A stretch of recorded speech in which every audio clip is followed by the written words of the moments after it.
크리스마스 시즌, 이제 라디오도 보니까 크리스마스 노래가 막 나오고요. 또 곳곳에 간간히 추리도 보이고 하는데 사람들은 이제 또 크리스마스이기 때문에 즐거워하고 기뻐하며 즐기려고 하는 그런 모습들을 볼 수 있습니다.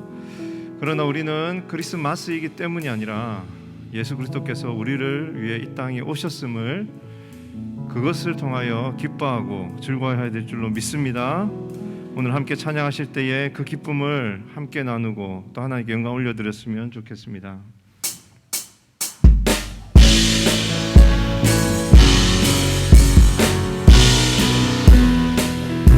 천사 찬송. 천사 찬송하기를 거룩하신 구주께 영광 돌려보내세. 구주 오늘 나셨네. 크고 작은 나라들 기뻐와 답하여라. 영광 받을 왕의 왕 베들레헴 나신 주. 영광 받을 왕의 왕 베들레헴 나. 다시 한 번 더 천사 찬송. 찬송하기를 거룩하신 구주께 영광 돌려보내세. 구주 오늘 나셨네. 크고 작은 나라들 기뻐 화답하여라. 영광 받을 왕의 왕 베들레헴 나신 주. 영광 받을 왕의 왕 베들레헴 나신 주. 오늘 나신 예수는 하늘에서 내려와 전염 몸에 나셔서 사람 몸을 입었네.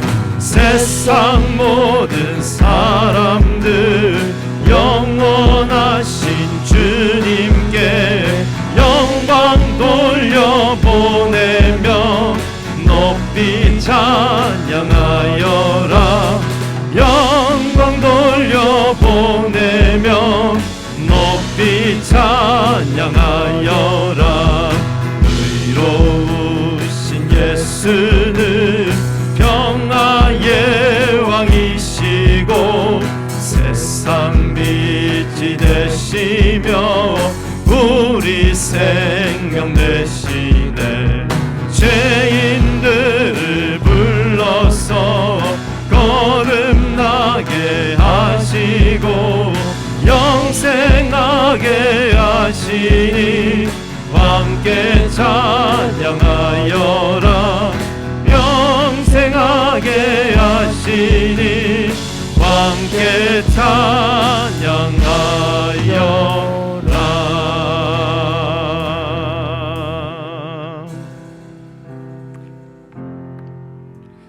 나의 사랑 나의 생명 나의 예수님 영원토록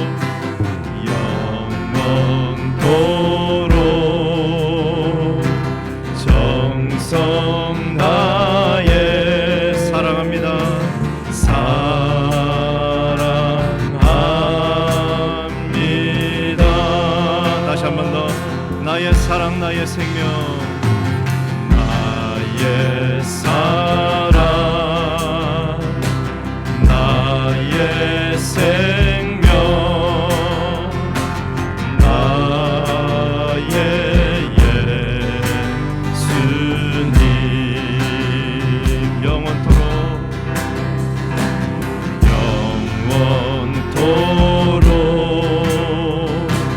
정성 다해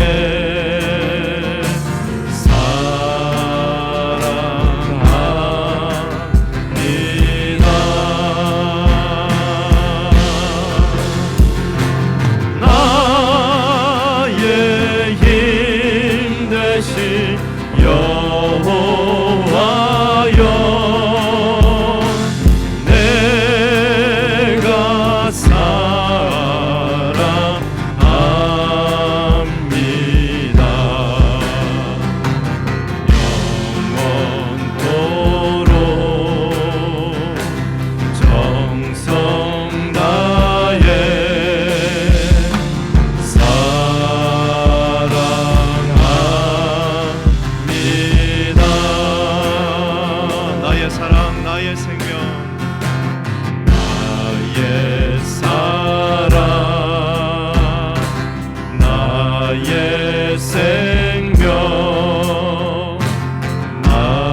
나의 힘 대신 여호와여, 내가 사랑합니다.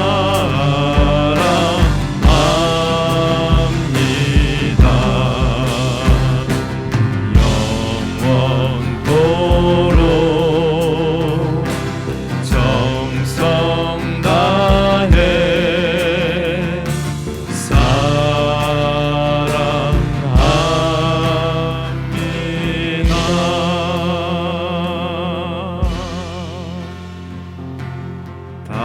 당신은 영광의 왕,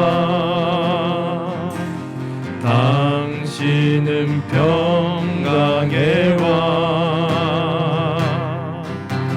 당신은 하늘과 땅의 주, 당신은 정의의 아들. 천사가 무릎 꿇고 예배하고 찬송하네.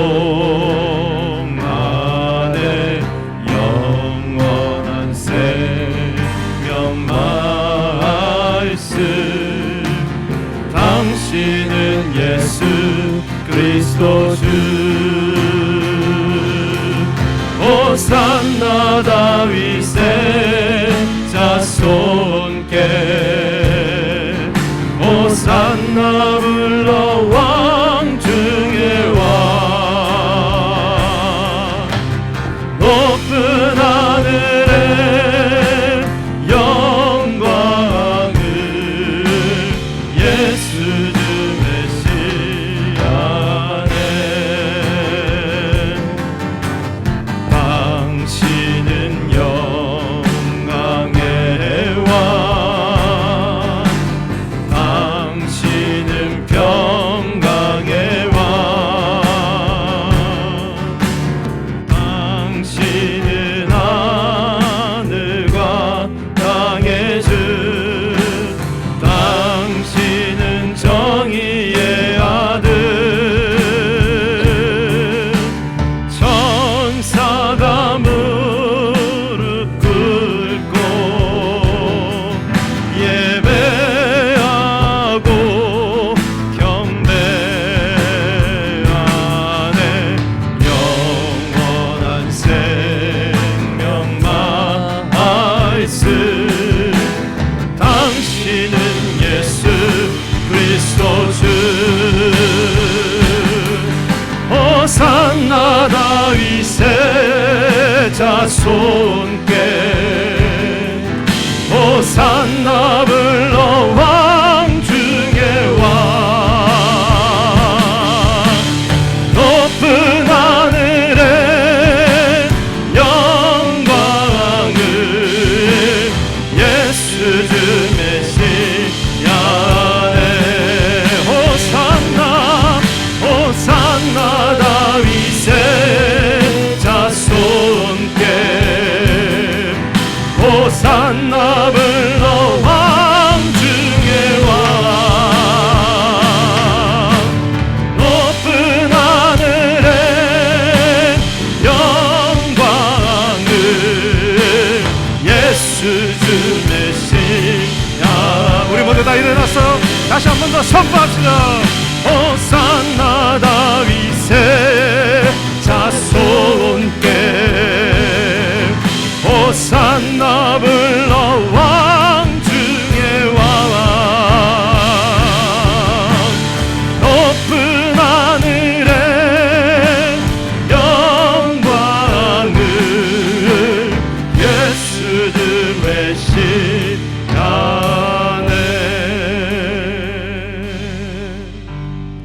하나님 은혜와 사랑을 감사합니다. 성탄의 계절 이 땅에 오신 주님의 이름을 찬양합니다. 하나님이신 주님께서 친히 하나님 육신의 몸을 입고 이 땅에 오심으로 복종함으로 정말 십자가에 달려 죽으시고 우리에게 구원의 선물 허락하여 주신 하나님의 이름을 찬양합니다. 그 주님을 하나님 찬양하며 맞이하며 우리 또한 영혼의 선물로, 선교의 헌신의 선물로 올려드리기를 원합니다. 몸된 교회가 하나님 한 달 정말 영혼을 위하여, 선교를 위하여 헌신하며 나아가는 귀한 기간이 되어줄 수 있도록 인도하여 주옵소서. 감사하며 예수님의 이름으로 기도드리옵나이다. 아멘. 하나님 말씀 스가랴서 4장 7절부터 14절까지 함께 보겠습니다.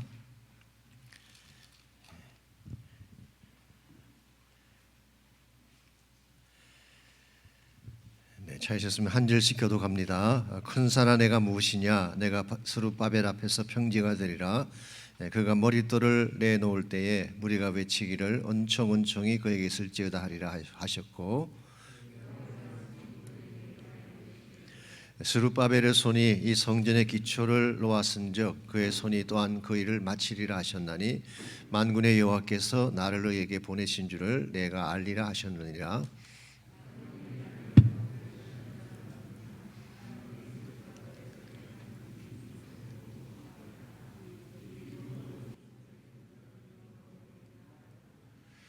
내가 그에게 물어 이르되 등잔대 좌우의 두 감람나무는 무슨 뜻이니까 하고,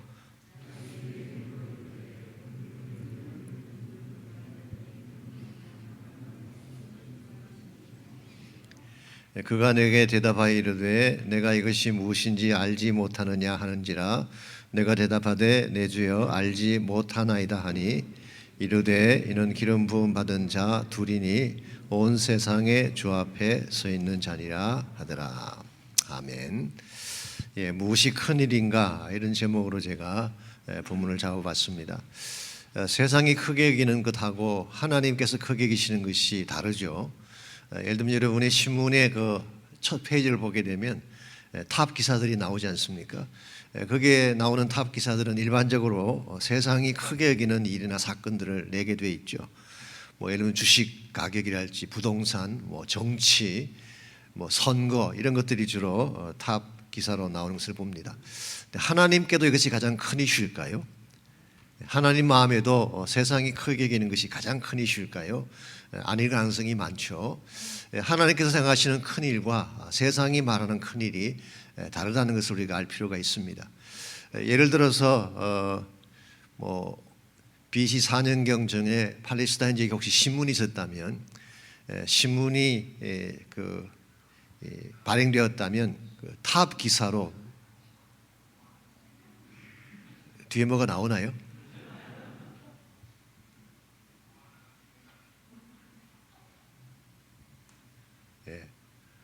제 말이 나오는 건 아니죠. 오케이, 감사합니다. 혹시 그 당시 예수님이 탄생할 그 당시에 신문이 있었다면 제 일면 기사로 무엇이 나왔을까요? 오늘따라 전화가 많으네요. 바쁘신 것 같습니다. 제가 가능하면 빨리 마치도록 하겠습니다. 아마 헤롯 대왕에 대한 기사나 시자 아거스터스가 텍스 올린 이야기들, 이런 것들, 아니면 사두개파가 의회를 장악하다, 이런 이야기들이 나왔을 것입니다. 어떤 신문에도 베들레헴에서 태어난 아기에 대한 기사는 나지 않을 가능성이 많죠. 가난한 집의 아들이기도 하고 또 말구에서 태어난 아들이기 때문에 누구도 관심 갖지 않았죠. 근데 하나님은 가장 큰 사건으로 느끼셨어요.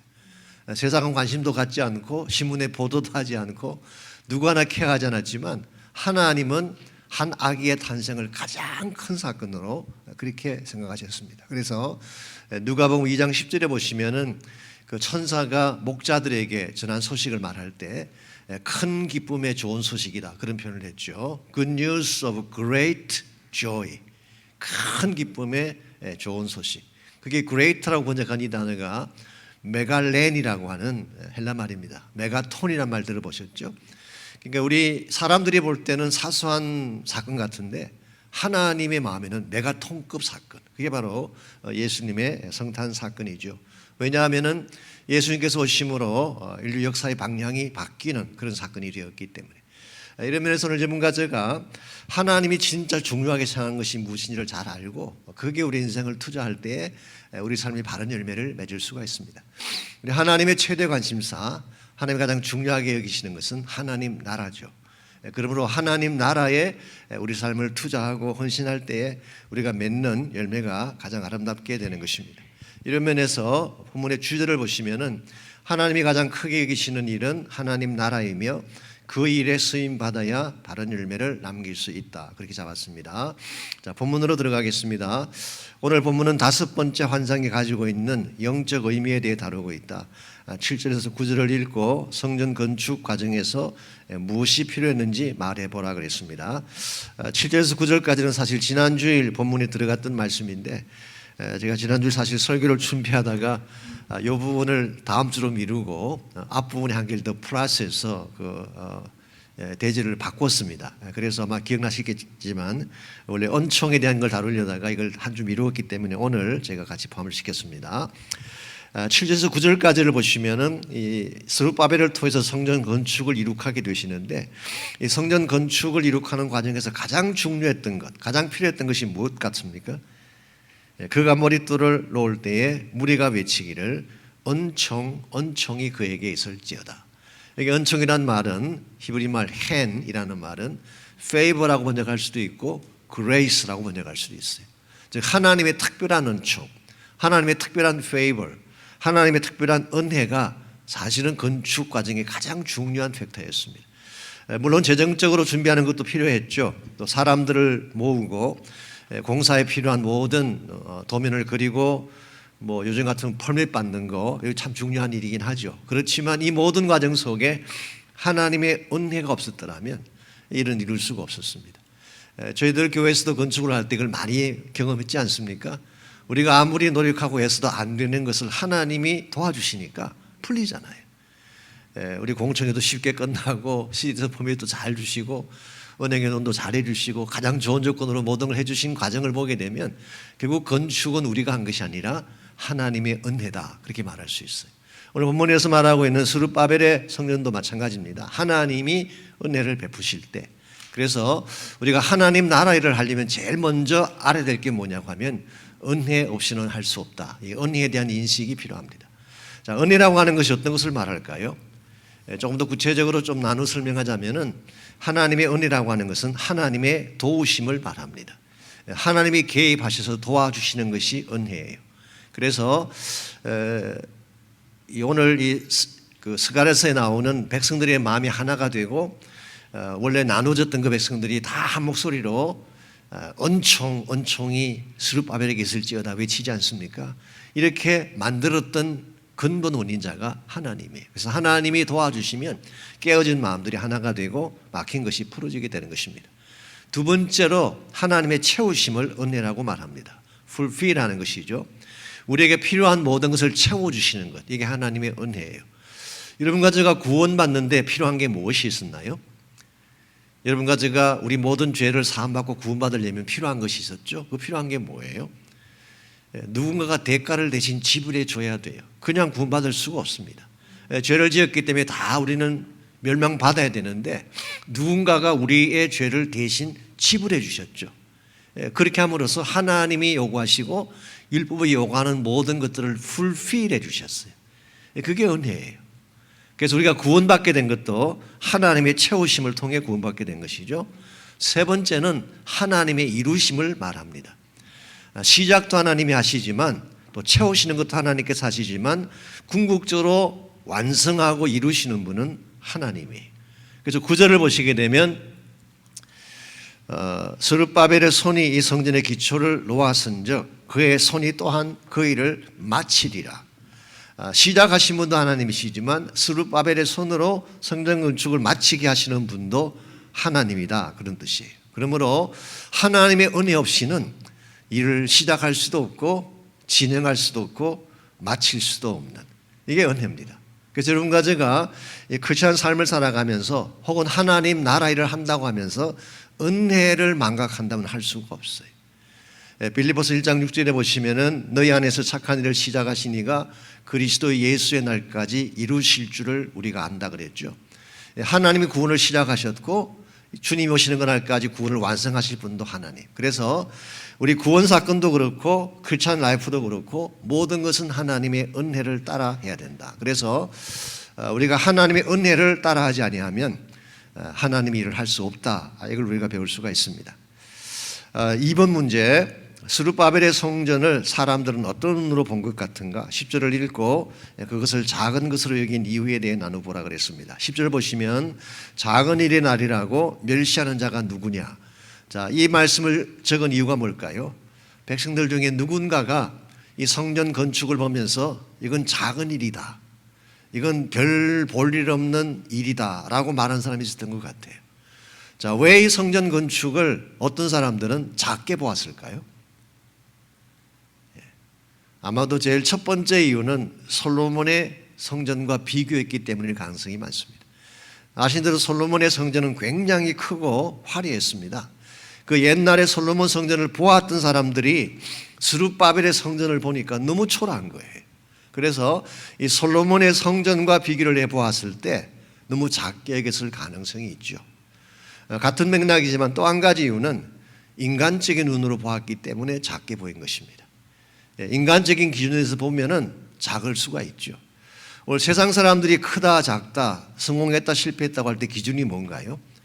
일반적으로 더 많은 것을 행한 사람을 성공했다 그러고 더 많은 돈을 가진 사람을 성공자라 그러죠.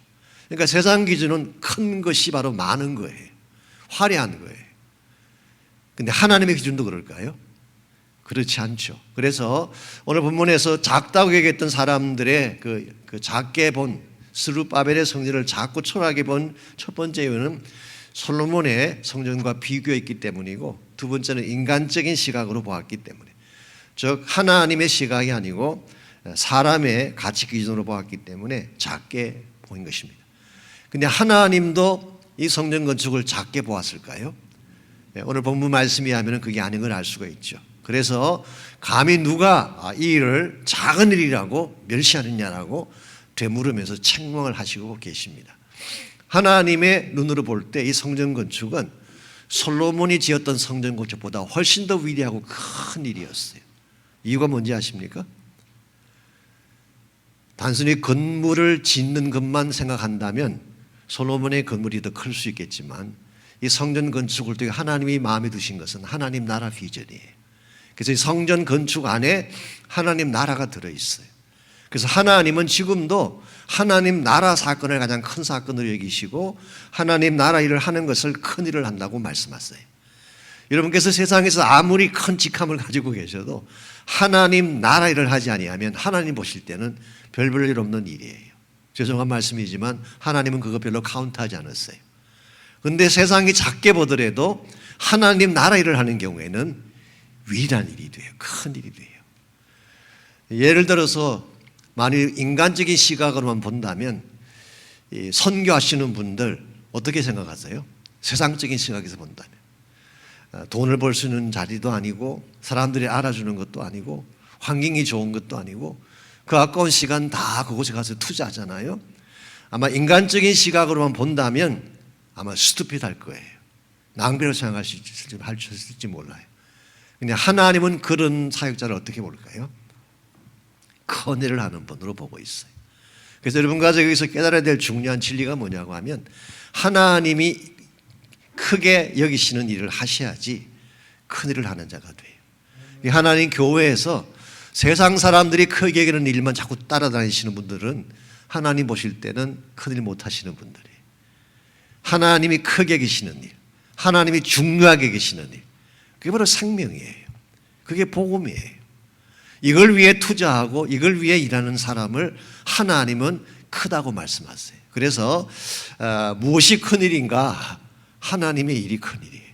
하나님 나라의 일이 큰일이에요. 그래서 우리가 이 사실을 바로 깨달아야지 정해진 기간을 우리가 살고 있는데, 우리가 뭐 몇백 년 살든지 세 번, 네 번 살 기회가 있다면 모르지만 한 번밖에 못 사잖아요. 그 정해진 기간밖에 못 사는데 우리가 투자할 시간은 딱 정해져 있는데 이 시간을 어디에 투자해야지 가장 큰 역사를 이룰 수 있겠냐는 것이죠. 하나님이 크게 여기시는 일에 투자해야지. 이게 오늘 본문의 핵심이라고 할 수가 있겠습니다. 3번 문제입니다. 하나님의 성전 건축을 통해 무엇하기를 원하셨는가? 이미 제가 말씀을 약간 드리긴 했는데요. 10절에 나오는 7 눈에 대해서 정리해 보라 그랬습니다. 10절을 다시 보시면 스룹바벨의 손에 다림줄이 있음을 보고 기뻐하리라. 여기 다림줄이라고 하는 것은 사실은 다림줄 끝에 달리는 돌을 의미한다고 합니다. 그래서 NIV 성경은 캡스톤이라고 번역해요. 캡스톤. 그래서 이 성전 건축을 시작할 때 그 마지막 돌을 얹는 장면을 말하는 것입니다. 성전 건축 자체를 말한다고 보면 되겠죠. 이걸 보고 기뻐하리라. 이 7은 온 세상에 두루다니는 여호와의 눈이라 하니라. 여기서 말하는 이 7은 스룹바벨이 갖고 있는 다림줄을 말하는 것이 아니라 앞에서 보았던 환상 중에 7 램프를 말하는 거예요. 7개의 등잔을 말하는 것입니다. 혹은 7 lights 이걸 말합니다. 자, 스룹바벨 스가랴의 환상을 통해서 성전 안에 등잔대가 나왔죠. 골든 램프 스탠드가 나오고 거기에 7개의 라이트가 있었어요. 7개의 라이트를 본문에서 7 눈이라고 했고 7 눈이 온 세상을 두루 살피는 여호와의 눈이다. 그렇게 표현을 하고 있습니다. 이게 무슨 뜻일까요? 여기서 말하는 7개의 그 등잔 혹은 7 금초대는 지난주에 말씀드린 것처럼 교회를 상징한다고 보는 것이 옳습니다. 혹은 크리스찬을 상징한다고 볼 수 있어요. 하나님의 성전 안에 세워진 크리스찬들이죠. 여러분과 저를 말합니다. 그런데 여러분과 저가 여호와의 눈이 되어서 온 세상을 밝힌다는 의미를 갖고 있어요. 여러분과 제가 여호와의 눈이 되어서 어두운 구석구석을 찾아 들어가서 그 구석을 밝히는 사명을 말하는 것입니다. 그래서 The Message 바이블이 이걸 재미있게 번역한 걸 제가 봤습니다. 어두운 구석구석, 세상의 어두운 구석구석을 마치 설치라이트처럼 그렇게 비추는 것이다 라고 번역을 했어요. 설치라이트는 어둠 속에 이렇게 빛을 비춰서 안에 뭐가 있나 보게 하는 것이 설치라이트잖아요. 그래서 마치 크리스찬 삶이 뭐냐고 하면 우리가 설치라이트처럼 이 어두운 세상 구석구석에 들어가서 아시겠지만 이 세상에 구석구석에 어두운 면들이 많이 있죠. 어두운 코너들이 많이 있잖아요. 우리 발이 닿지 않고 우리의 눈이 닿지 않는 어두운 부분들이 많이 있죠. 거기에 불빛을 가지고 들어가서 그것을 밝혀주는 사명이 오늘 본문이 말하고 있는 교회의 사명이에요. 그게 크리스찬의 사명이에요. 그래서 원래 제가 오늘 이 그 설교 제목을 성탄에 불을 붙이자 그렇게 정했다가 이 본문과 너무 거리가 먼 것 같아서 제가 적용되는 거 말 쓸 수 있지만 제목을 붙인 좀 그래서 제가 무엇이 큰일인가로 바꿨는데요. 핵심 내용은 이것입니다. 하나님이 예수를 보내심으로써 그게 하나님 나라의 가장 큰 사건인데요. 그걸 통해서 우리 모두에게 복음의 불을 붙여주셨어요. 그래서 우리 모든 성도들은 복음의 불이 붙어 있어야 돼요. 여러분 마음 중심에 복음의 불이 꺼져 있으면 안 돼요. 복음의 불이 붙어 있어야 돼요.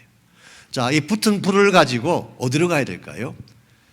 세상의 구석구석 코너를 찾아가서 거기에 불을 비춰주는 역할을 해야지 그래야 성탄의 정신이 살아난다는 것입니다.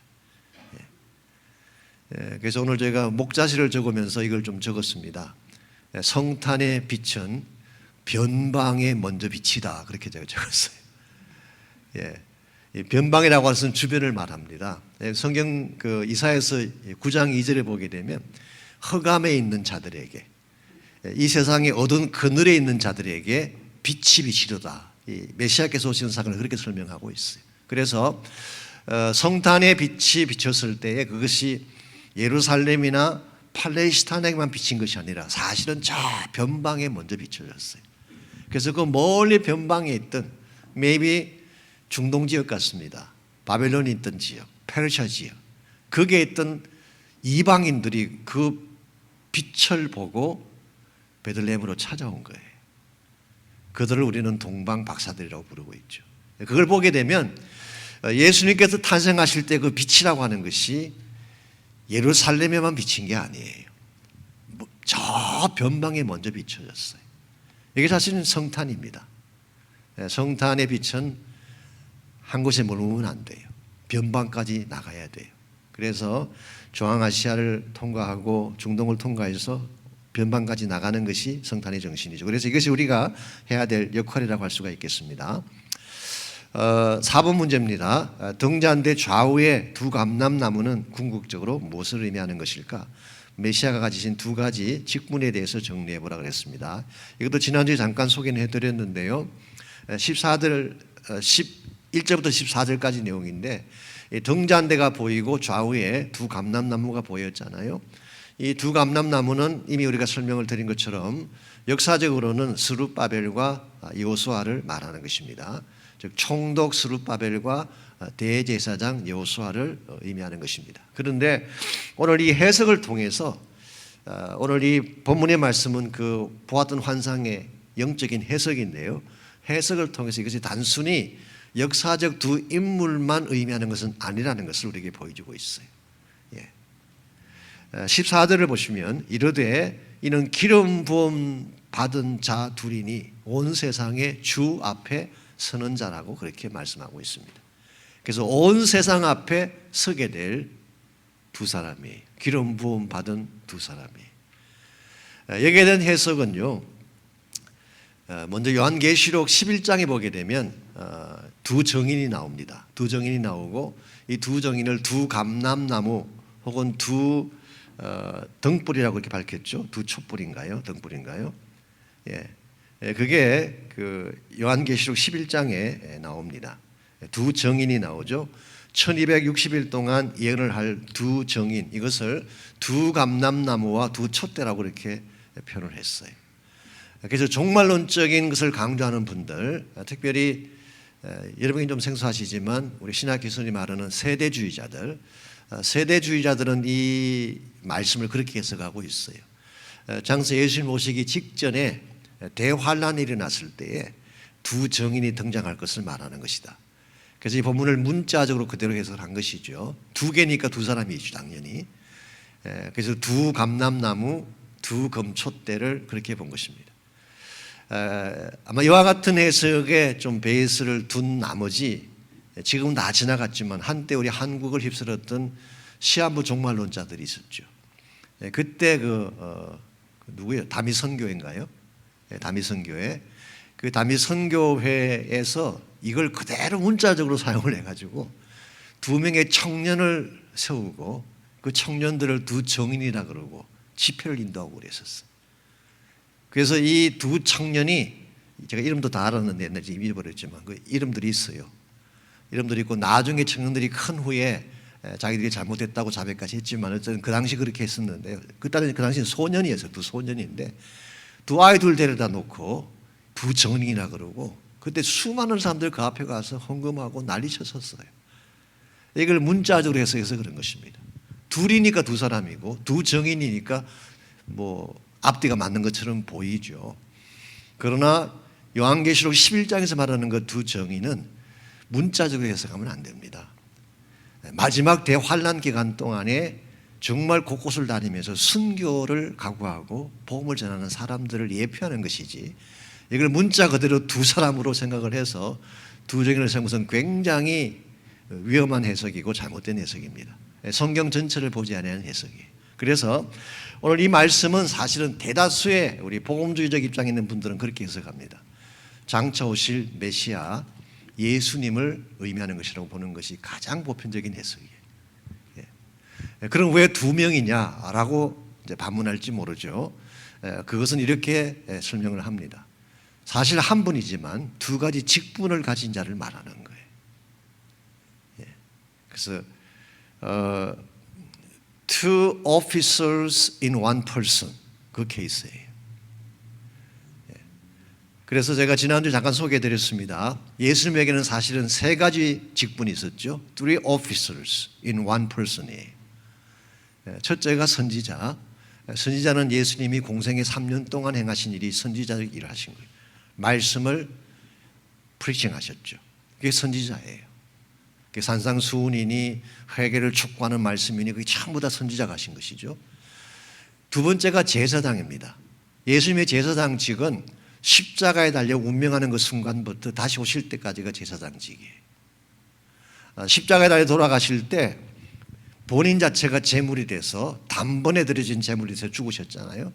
사실은 본인이 대제사장이시면서 본인 스스로가 제물이 돼서 영원한 속죄 제사를 드린 사건이 십자가 사건이에요. 자, 그리고 나서 예수님이 하늘로 성천하신 후에 지금 뭐 하고 계시나요?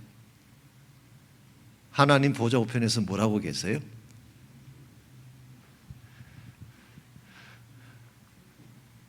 아시면서도 왜 답을 안 하시는지 모르겠어요. 우리 교인들은 너무 점잖으셔가지고 다 아시는데도 겸손하셔서 답을 안 하세요. 하늘 보좌 우편에서 예수님 지금 뭐 하고 계실까요? 여러분과 저를 위해 중보기도 하고 계시죠. 중보기도. 중보기도 하고 계시죠. 그래서 예수님이 하늘 보좌 곁에서 지금도 프리스틀리 미니스트를 하고 계시는 거예요. 여러분과 저를 위해 쉬지 않고 중보자가 되셔서 중보기도 하는 이게 제사장직 사역이에요. 이 제사장적 사역이 끝나는 날 주님이 재림하십니다. 그때는 어떤 분으로 오실까요? 왕으로 오시는 것입니다. 왕으로. 그래서 사실은 예수님이 한 분이지만 한 분 안에 사실 세 가지 오피스가 같이 포함되어 있고 왕으로 오실 것은 나중에 재림 때 일어날 일이기 때문에 주님께서 이 땅에 계셨고 그 다음에 오늘 본문에서 말하고 있는 이 그 말씀 자체만 가지고 본다면은 왕이시긴 하지만 사실은 제사장 일을 같이 하실 이게 바로 예수님의 오심에 대한 말씀이라고 할 수가 있어요. 그래서 저희가 신학에서 공부를 할 때 이제 그 중간 시대라는 시대가 있잖아요. 그 intertestamental period이라 그래서 성경에 나오지 않는 시대, 그렇지만 굉장히 중요한 약 400년간의 시간이 있는데 그 중간 시대가 굉장히 중요합니다. 중요하고 제 같은 경우는 그 중간 시대에 일어난 일을 가지고 우리가 논문을 썼기 때문에 제가 많은 그 책을 볼 기회가 있었는데 중간 시대에 나왔던 그 외경이나 가경들에 보게 되면 메시아에 대한 타입이 한 가지만 나오는 게 아니에요. 많기는 4가지까지 나와요. 그런데 가장 이제 대표적인 것이 2가지인데요. 하나는 그 레위 후손으로서 오시는 메시아. 그게 프리스틀리 라인이에요. 제사장으로 오시는 메시아. 또 한 가지는 데이비딕 라인. 이 다윗의 라인에서 오시는 메시아. 이 데이비딕 라인이 바로 왕으로 오실 메시아를 말하는 것이고 프리스틀리 라인이 제사장으로 오실 메시아예요. 오늘 본문에서 말하고 있는 스룹바벨과 여호수아가 그걸 상징하는 거예요. 그래서 이 말씀은 장차 제사장이면서 왕으로 오실 메시아를 예표하는 말씀으로 보는 것이 가장 타당하고 건강한 해석이라고 생각을 합니다. 만일 그렇다면 말이죠. 5번 문제가 나옵니다. 감람나무의 2가지를 통해 금기름이 흘러나온다고 했는데 12절에서 이것이 무엇일까 그랬습니다. 12절 다시 그에게 물어 이르되 금기름을 흘리는 두 금관 옆에 있는 이 감람나무 2가지는 무엇이냐고 물었죠. 아마 감람나무가 2개니까 가지가 2개 있을 것이고요. 이 2개의 가지가 어딘가 연결이 돼 있어요. 연결이 돼 있고 지난주에 말씀드렸던 기름 그릇이 있다고 했지 않습니까? 기름 그릇이 있고 거기서 나오는 기름이 관을 타고 이제 촛대에 연결된다고 말씀드렸는데 그게 말하는 그 기름이 뭐냐고 하면 감람유예요. 감람유. 올리브 오일이에요. 그래서 원칙적으로 이 성전에서 불을 붙이는 데 사용하는 기름은 감람유입니다. 감람유. 자, 그렇다면 이 감람유가 만들어지는 원천은 어디 있을까요? 감람유가 하늘에서 뚝 떨어져서 기름 그릇에 채울까요? 아니죠. 감람나무에서 오는 것입니다. 감람나무에서. 그러므로 이 기름 그릇의 근본 원천은 그리고 관을 통해 우리에게 전달되어질 이 기름의 근본 원천은 누구냐고 하면 감람나무 자체예요. 이게 예수님입니다. 그러므로 여러분과 제가 정말 하나님 나라 일을 하려면은 감람나무에게 기름의 원천이신 감람나무에게 연결되어 있어야 돼요. 이게 연결되지 아니하면 누구도 하나님 나라 일을 할 수가 없어요.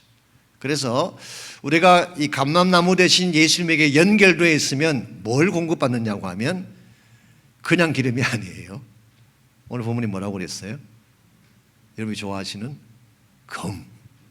금기름이에요. 금기름. 골든 오일.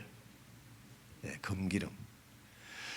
사실은 감람유이지만 오늘 성경은 그것을 금기름으로 표현을 하고 있습니다. 그 말의 의미는 일반 기름과 다르다는 것입니다. 여러분께서 일반적으로 받게 되는 기름하고는 다른 거예요. 이것은 예수님이 아니면 주실 수 없는 특별한 기름을 말합니다.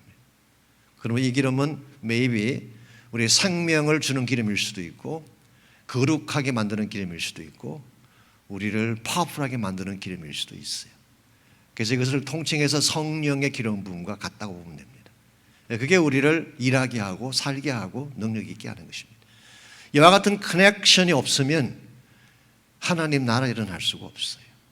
여러분이 다른 걸 아무리 많이 가지셔도 예수님과 커넥티드 되어 있지 않으면, 주님 안에 abide in 하지 아니하면 절대로 하나님 나라는 할 수가 없습니다. 그래서 우리 6번에 보시면은 이걸 다 정리한 건데요.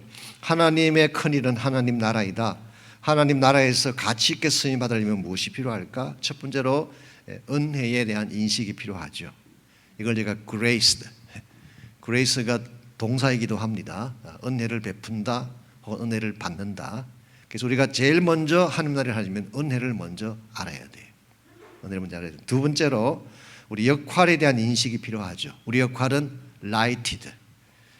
우리 자신이 빛을 받고 빛을 주는, 우리가 먼저 빛을 받고 빛을 주는 역할이죠.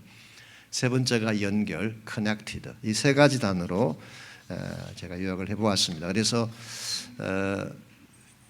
하나님의 큰일이 우리의 큰일 될 수 있도록, 하나님이 중요하게 생각하는 사역에 우리가 참여할 수 있도록 그렇게 제가 말씀을 준비하려고 합니다.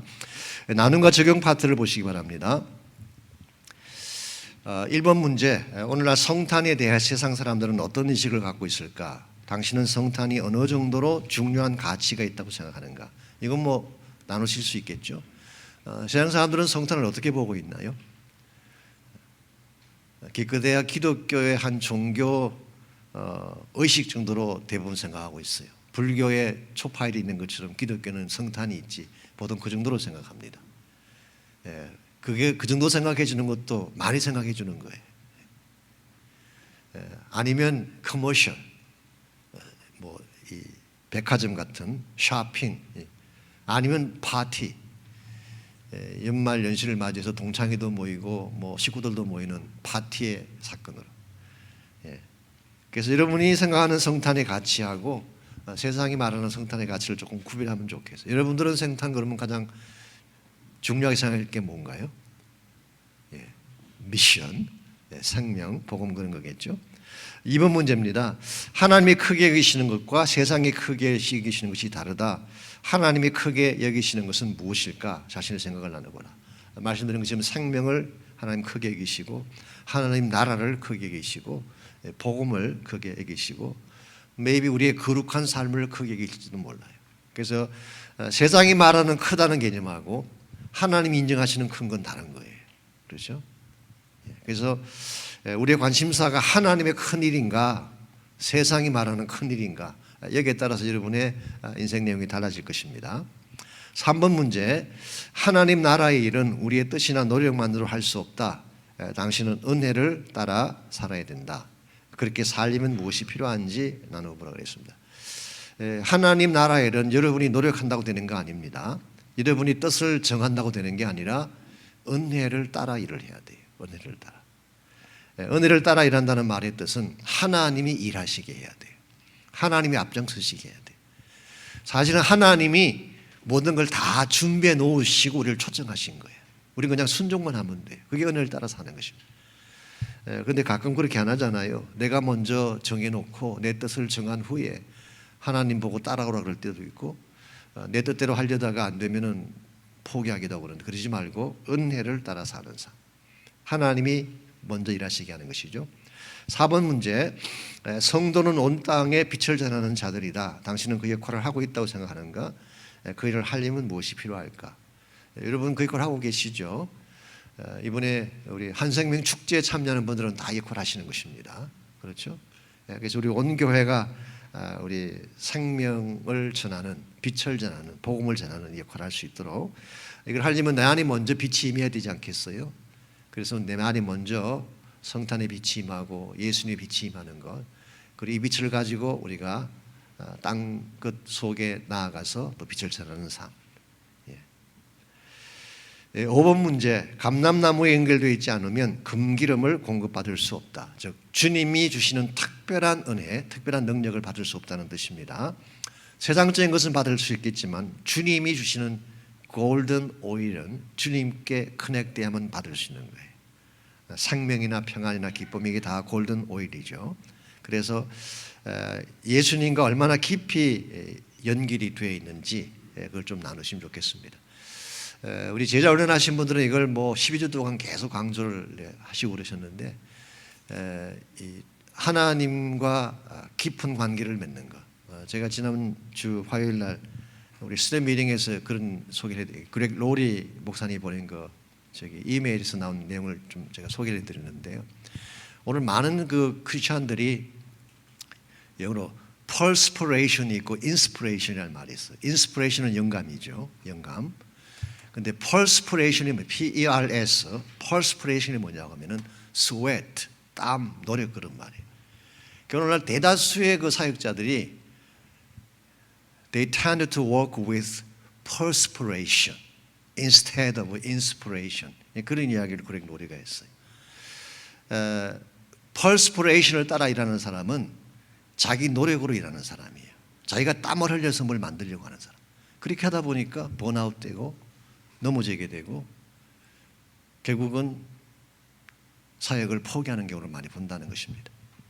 그런데 인스피레이션을 통해 일하는 사람은 그렇지 않아요. 인스피레이션은 성령의 감동으로 일하는 사람이에요. 말씀의 감동으로 일하는 사람이에요. 기도의 능력으로 일하는 사람이 work by inspiration이에요. 그래서 여러분 가져가 그냥 이렇게 일을 하는 게 아니라 진짜 하나님 나라 일을 하려면은 work by inspiration. 성령의 감동을 통해 일해야 돼요. 말씀의 감동을 통해 일해야 돼요. 그건 하나님 사랑의 감동을 통해 일해야 돼요. 그래서 그렉 로리는 그렇게 추천을 했어요. 오늘 많은 그리스도인들이 하나님과의 관계성을 하면 된다고 생각하는데 그걸로 충분하지 않대요. Not just the relationship with God, but fellowship with God 이라고 이야기했어요. 하나님과 관계를 맺는 것하고 하나님과 교제하는 것은 달라요. 하나님을 사랑하고 그 속에 깊이 들어가서 교제하고 그분의 마음을 알고 내 마음을 전달하는 이 펠로십은 달라요. 그래서 만일 여러분 가지의 영적인 삶의 수준이 단순한 관계성에서 끝나지 말고 더 깊이 들어가서 펠로십 단계까지 가게 되면 굉장한 열매를 맺을 수가 있습니다.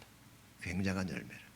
그래서 한번 여러분께서 한번 이제 연말도 오고 성탄이 가까우기 때문에 우리 하나님과 관계도 다시 확인을 해보고 그냥 형식적으로 그냥 잠깐 예배드리고 잠깐 말씀 읽고 잠깐 왔다 떠나는 것이 아니라 깊이 들어가서 교제할 수 있는 단계까지 그걸 좀 강조하시면 좋지 않을까 생각을 합니다.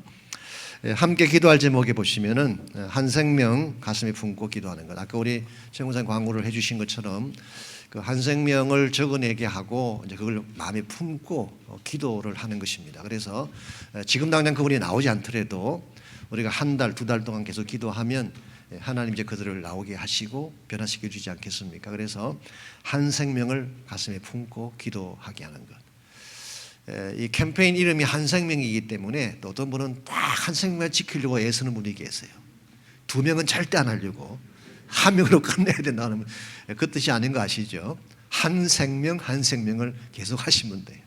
한 생명 품으신 분들은 또 다른 한 생명을 품으시고 그래서 여러분께서 할 수 있는 모든 대상들을 마음에 품고 기도하시면 좋겠고요. 중보기도의 불이 타오도록 기도해 주시고 또 라티문 새벽 기도를 위한 기도해 주시기 바랍니다.